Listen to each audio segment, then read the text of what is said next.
About this. Let's watch this Calling All Devs, The Road to Salvage. I want to see how Salvage is going to fit into their plan.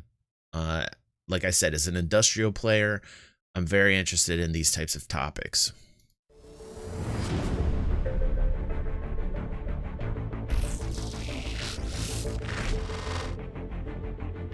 Hello, everybody, and welcome to another edition of Calling All Devs, our Q&A series where we take questions from you, the Star Citizen community, and pose them directly to our developers in sort of a long-form, in-depth chat.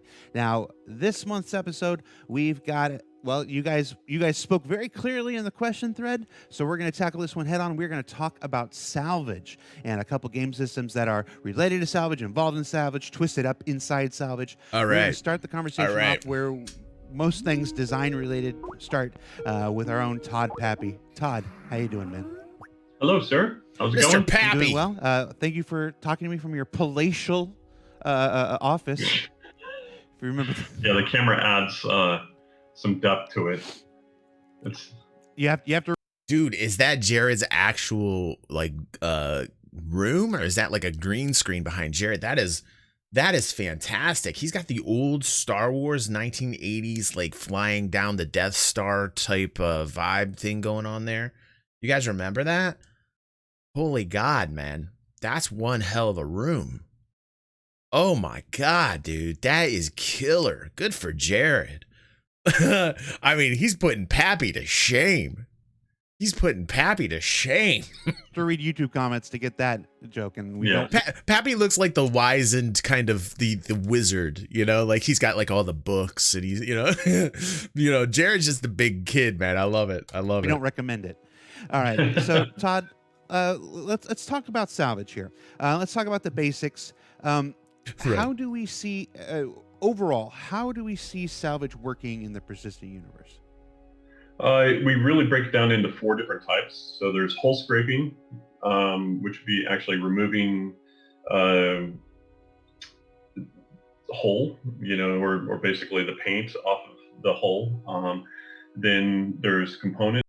Wait. The paint? Hull scraping. Okay. I mean, that's very specific. Basically salvaging and taking out the components that are placed actually within plating. The objects. Okay, thank you, J-Dubs. I'm like, paint. I thought he said paint. He said plating. Okay, thank you, J-Dubs, confirming in our chat, because I'm like, paint? What does that have to do with anything? Thank you, J-Dubs, for that, because I'm in my head, I'm like, the wheels are turning. I'm thinking like, why are we worried about paint? So coolers, power plants, computers, so on and so forth. Then there's the maw, which would be actually crunching up the ships and there we go, disposing of them that way. And then there's actually siphoning of different oxygen or fuel, data, that kind of stuff. Gotcha. We've talked about some of those aspects before. The hull scraping is like the inverse of repair. The last time we talked about it, like a repair beam would be shot at the ship and like put it back. So, in terms of like the Crucible, is a ship I'm really, really looking forward to, which is a repair type ship. This would be the kind of backwardization where, like, instead of repairing it, you're deconstructing it. Very cool. So I'm hoping the Vulture has those features. Back together, and then a hull scraping would be the reverse of that. Yeah, think of it almost like you're applying Bondo, you're taking away Bondo, for like car repairs and stuff like that. So okay, and then a component retrieval, it's like FPS. You fly over, you go inside the wreck, you pull the components. Maw, I'm guessing, is the reclaimer, is something like the reclaimer. Yes. Okay. Yes. Siphoning was the one that I'm not familiar with. Talk to me a little bit more about siphoning. Siphoning what? Well, I mean, for example, we have tanks, so like quantum fuel tanks, hydrogen fuel tanks. Obviously, in the future, we'll have data associated with computers, and so if you scan something, then think of it like a hard drive. You're taking information off of a hard drive. So, or you're siphoning out oxygen, or you're siphoning out, basically the fuel. So then, you find these wrecks, and to me, oxygen is going to be, oxygen and water are going to be one of the two, kind of most useful things in space. So, Mega Wow. Man all over again. I mean, oxygen in terms of, if you really think about it, oxygen in itself isn't a huge factor right now in the gameplay. I think it's all relative to the amount of time that you spend out in space. And right now, I haven't gotten to the point where I run out of oxygen on my ship. But I can see it happening if they put more gameplay mechanics in the game that keep you out there. And salvage, mining, refining, out in space, these types of tasks, yes, then oxygen becomes a huge issue. And so that's kind of cool that they're talking about that. That's pretty cool. right. So then you want to take those, and so then in the future you're not having to pay for these things, or Like life support, right, Red? if you can get them for free, then why not? Oh, absolutely. Now, I understand that all of these different aspects of salvaging, they all have a number of prerequisites, things that are being Yeah, worked on right now that will make salvaging possible. Talk to us about correct. some of the prerequisites that are being worked on right now. Well, so for hull scraping, we've got the damage tech that Ali had done a long time ago, and there's some persistence that would need to be done with that, in order to make sure that we're spawning the Yeah, ships the way that we need to spawn I'm them. not quite sure I'm hip on hull scraping as the term to be used for the actions that they're talking about. Like Arbiter saying in chat, he would prefer it be called hull recycling or hull salvaging or hull reclamation. I agree with you, Arbiter. I agree, dude. And because right now we don't save out all of that information. So there would need to be some thought process and some work done on that. For the hull scraping, obviously we need to create the weapons or items that you can use to actually scrape. And then for component retrieval, it's actually getting the items in, getting them placed within ships, getting power running, getting pipes working the way that we need it to work, so that so you can take it out of ships, but at the same time, when you're actually in the ship, you have the multi-crew gameplay. And sorry to pause so often, but the chat is just making some really good points here about the oxygen uses, and as far as in so much that you're going to have ships where we're talking about oxygen being life support, and then the Endeavor being like an agricultural based ship in one of its formats is going to be a huge oxygen factory. That's awesome. Daddy Cash saying that it should be called hull stripping. That would be better in terms of what we just talked about. So chat's like coming up with some really interesting concepts here right now, which I love. This is why I love watching this with you guys, because it gives me ideas and video topics in the future as well. So you guys are doing a hell of a job here. J-Dub says ships will probably have a certain amount of oxygen reclamation, CO2 scrubbers, so the O2 will be interesting. I think the O2 gameplay right now is at a minimum, but I do see what this could develop into, and I really hope that it's just as important as what we're seeing now in terms of survivor-based mechanics with hydration and nutrition. So I think that we'll start to see this oxygen version 1.0 set in pretty soon, actually, with the talk of salvaging. So this is really cool. We see the different facets of game design start to bring about different facets. So, we're talking about salvaging, and Pappy's talking about how, in terms of salvaging, that we're getting into the oxygen, taking oxygen and water out of a ship, like literally part of the salvage process, which is great.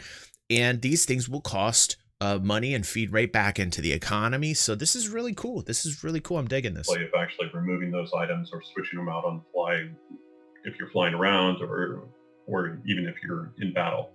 The Maw, that one to me is going to be based off of the way that we break up our ships anyways, and kind of then figuring out, do we need to have smaller detonators on those to blow up those things and then create different shards, or like there just needs to be some real thought gone into the Maw and how we're going to crunch things up and get that. And then siphoning, it's basically at that point in time making sure the room system's working the way that we need it to work, so that we can actually pull things out.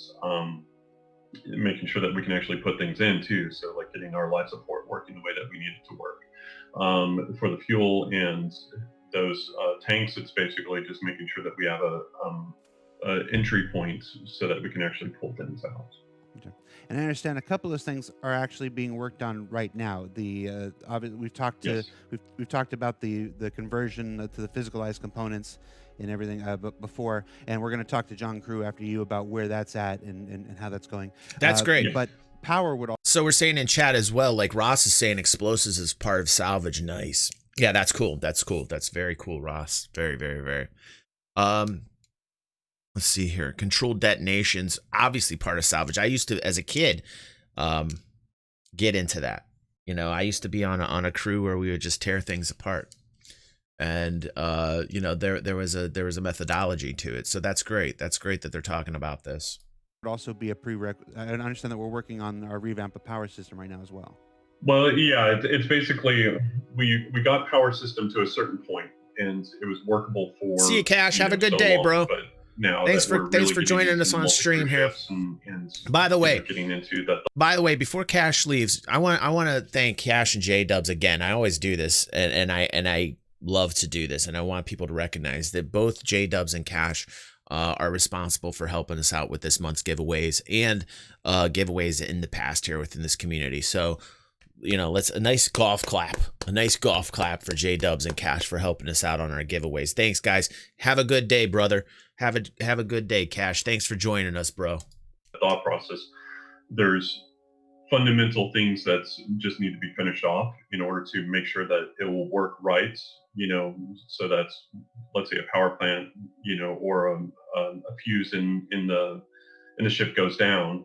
You know, a player needs to go and replace it. But so we need to get that working. You know, we have pipes where power runs anyways, and we have that, but we also don't have, in all the ships, we don't have the physicalized components in there. And so that's one of the major factors that we're going in and doing right now. Then with the power working the way that it needs to work, we're making sure that it works in ships, but also in environments. So like space stations or even, you know, on the planet in our outposts and items like that. So that, you know, it's just one cohesive system. So when you understand, oh, that's a power plant, if I take that away, then things turn off. You know, we want that to be very, very clear to the player. Gotcha. Well, I think we're going to put a call into John and Dan and talk a little bit more about the current work on the power system, the current work on the ship component system. It okay if I call you back if I have any more questions when I'm done with them? Yes, sir. All right, man. I'll see. Well, Todd seems like a really focused, cool dude. Take care, man. Cool. Later. I like Thank you Todd. so much, Todd. Now we're going to Vehicle Director John Crew to find out what's going on with our physicalized vehicle components. John, how you doing? Hey, good, thanks. How are you? I'm doing well. John Crew, man. I love John Crew. John Crew's like one of the dudes, like one of our members in our community was like, John Crew's the type of dude who just wants to like backhand pimp hand you, bitch slap you type dude, man. Like John Crew's like, if there's any question that John Crew doesn't like, he's just like, shpa, shpa, shpa. John Crew's a boss. Well, we're talking salvage this month. We know that vehicle components are an integral part of the component retrieval aspect of salvage. So tell us where we're at. We've been hearing about this for a while. Cat herder. Yeah, so lots of bits in motion on the vehicle content side and the vehicle features side. First up, the props team have been working on all the components, so you will have seen them in all the shops. So there's literally hundreds of vehicle items being made or have already been made, and they're just doing the work to make them all fully release ready, because obviously it's one thing seeing them in the shop, it's another thing seeing them all embedded in the vehicles. On the actual vehicle content side, any vehicle that has been released in the last 18 months, 2 years, players will have noticed that they have all these hatches and component cupboards, for lack of a better word, popping up in their ships.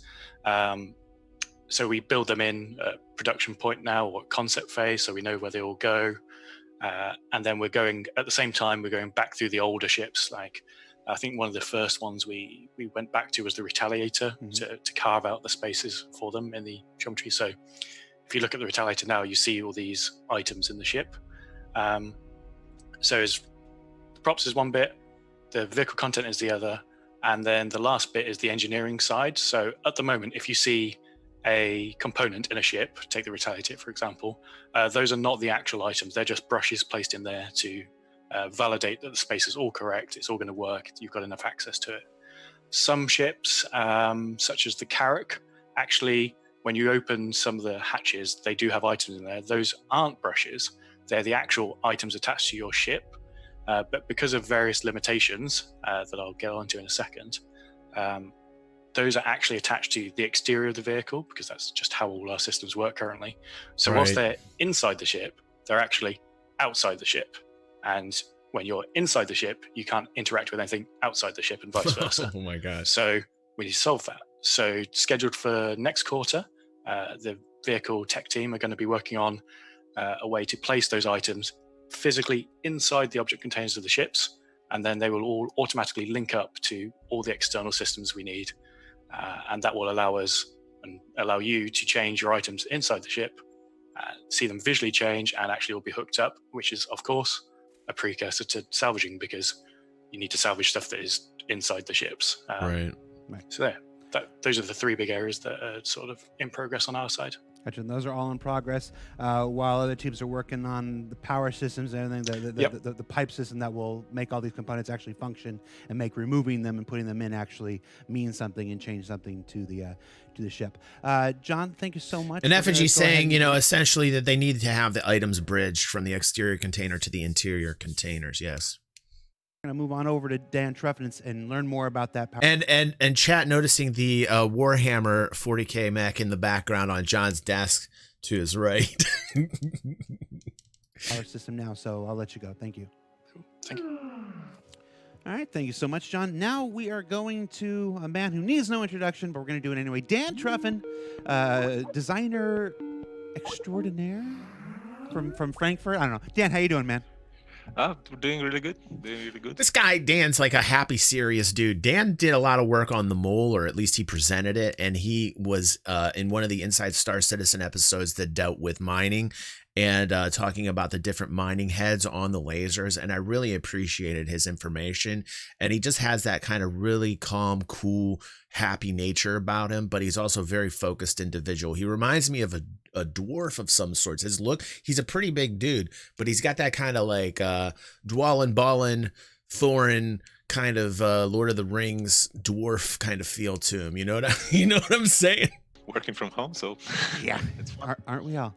All right, so we've It's the talked beard. Salvage today. It's the beard, We've talked to Todd. He's given us kind of the overview. We've talked to John, who's talked a bit about the physicalized components and ships and stuff. And now we're talking to you about a power. But I have a feeling from talking to you before that what we're going to talk about is more than just power. What are you working on right now? Yeah, it's definitely more than just power. So when we started building our ships and building our environments, we started building with what we call the pipe system. And this system, while it did its job pretty well, it's already a bit old and we're only using it right now for limited things.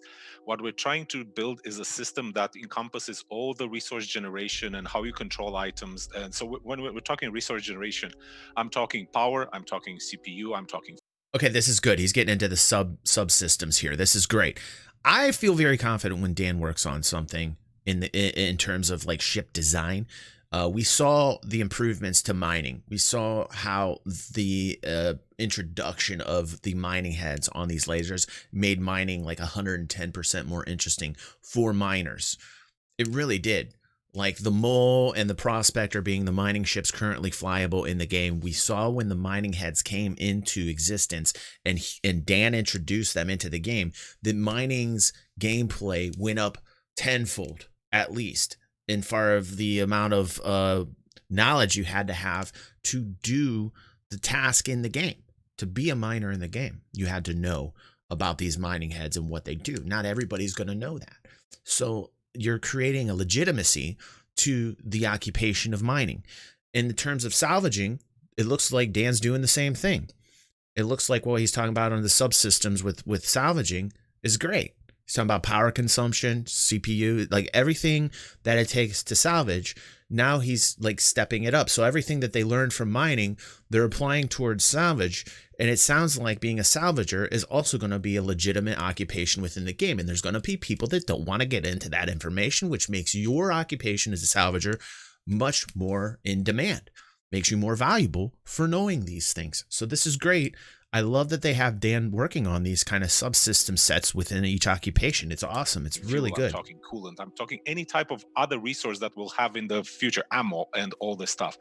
So we're trying to build stuff in one component that rules them all. There's like any item will have that component and knows how to use any resource it needs and how to generate other resources that other items might need, or transfer them from one resource to another and generate heat and all this stuff. So it's all going to be built into one place rather than having multiple different systems that handle it differently.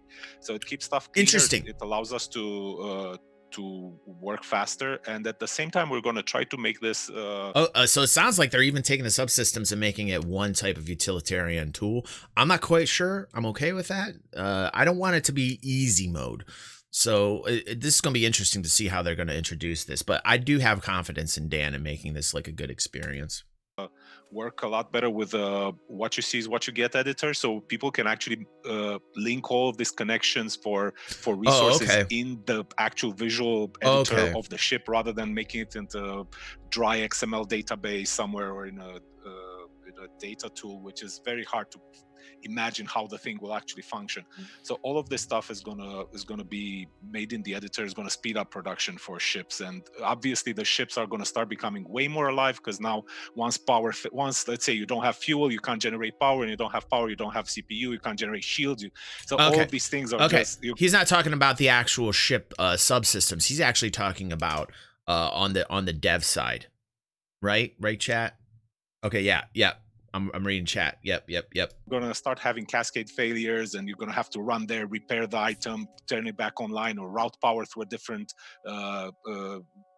relay nodes. So all of this stuff is pretty much going to bring the game alive. It's going to make the engineer profession be a valuable thing on the ship. So without an engineer, how we call it is, if you don't have a good engineer on your ship, you pretty much, it doesn't matter how good your ship is, you're going to have issues. No one can fly an Idris without a good engineer, or you're going to fly it for a bit until you get some damage. Until you grind it to the ground. So, if it's not so we're not calling it the power system. It sounds like it's more than that. What are we calling it? Right now, the running name is resource generation and item control. Okay, and what stage of that work are you in right now? So right now the design has been done. All of the directors have seen it and they're okay with it. They think this is why you cannot solo a cap ship, fellas. And for people that are saying this, it's like ridiculous to me. In fact, Red Bear and I were talking about this the other day, weren't we, Red Bear? Remember that, dude?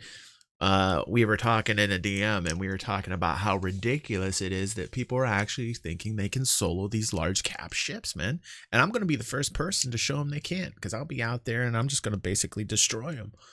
And it's a lesson learned. It's a lesson learned. And this is why, people's occupations are going to play a huge part into large ship multiplay. It's great. This is great. You're going to need engineers in large cap ships. You're going to need people that are specialized in the field that they like to play the game at. And you're going to hire them. And now with the introduction of being able to pay people directly, no matter what server they're on, no matter if they're online or offline, and you're going to be able to have these wallet-to-wallet transactions that we have been literally pounding the table on since 2015, 2016, and now it's finally here. We're going to be able to pay these people to man our ships, to crew the ships. And this is making the gameplay more exciting. I had somebody comment on one of my YouTube videos about this wallet-to-wallet transactions. It's finally hitting. I think it was from the Inside Star Citizen review we did last Friday. And they were saying, DG : says, oh, hey, yay, so excited. Finally, they have wallet-to-wallet transactions. Every gamer, : says... yeah, I mean, like, this isn't a big deal. No, it's a huge deal, because we have been theory crafting this since the very beginning, wanting this in the gameplay. We've been waiting and waiting and waiting, and it is here for this title. It is a huge deal. It's a huge deal for this game. It's a huge deal for this game because it elevates the level of gameplay. It makes it much more of a fun experience and gives us the means in which to give people money in the game or out of the game for services rendered. And I love it. Love it. it's going to do the job. We did a bit of prototyping and probably going to do a bit more prototyping later on. But right now we're in a phase where we usually do the technical documentation. This is where the programmers sit together and try to imagine all the classes they need, all of the structure of the code, all of the architecture of the code. Since this is a system that's going to affect so many things in the game, this needs to be done properly and done properly from the beginning. So the coders are building this, then goes to all the lead programmers, all the technical directors, and they I like this read dude. all of that and approve and try Dan's to the make man. alteration to make sure it doesn't change stuff and it's Dude, scalable in the future. And, give this and dude it's a efficient raise to run. right now. Just give him So some cash. This is where we're at. Once Cloud this Imperium. gets done and gets approved, we move. I like over that to passion. You hear that building this thing passion? properly? Cool. So it sounds like you got quite a bit of work out of you. Oh yeah, quite a bit. And he's All right, man. fine with it. He Thank loves you it. so much for your He's update. passionate. I think we're gonna go back to Todd and Love get kind of an overview of how this all fits together. So thank you, Dan. Oh, thanks. Bye. Bye. All right, so we're calling Todd back. Todd, how you doing? We've Hey. talked to John. We've talked to Dan. You laid out the basic tenets of the four aspects of salvage. Yeah. Without putting a date on it or a time on it, I want to see maybe lay out the salvage roadmap for us. What's how does this how do we see this going forward? So right now, we're working on power, and we're basically getting that working the way that it's supposed to be working, so it's scalable. And then from there, we're working on getting all the items placed in the ships, and obviously with our catalog of ships, that takes a while. So those things are being worked on in tandem right now. And then from there, we'll figure out, okay, with hull scraping, when do we start on that, and kind of work through a lot of those things.